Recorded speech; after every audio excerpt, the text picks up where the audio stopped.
অভিষেক বন্দ্যোপাধ্যায়ের chopper helicopter সেটা trial রানের সময় যেভাবে আয়কর দপ্তরের অফিসাররা আচমকা হাল্লার রাজা সেনার মতো তল্লাশি করেছে।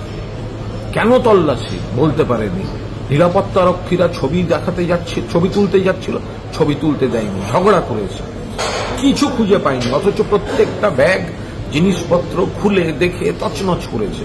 এসব কি হচ্ছে? অথচ কিছুই খুঁজে পায়নি। বাধা দিতে গেলে বা প্রশ্ন করলে বলছে আটকে রাখবো, দেরি করাবো। এটা কি হচ্ছে? কোন প্রতিহিংসা, কোন প্রতিহিংসার রাজনীতি?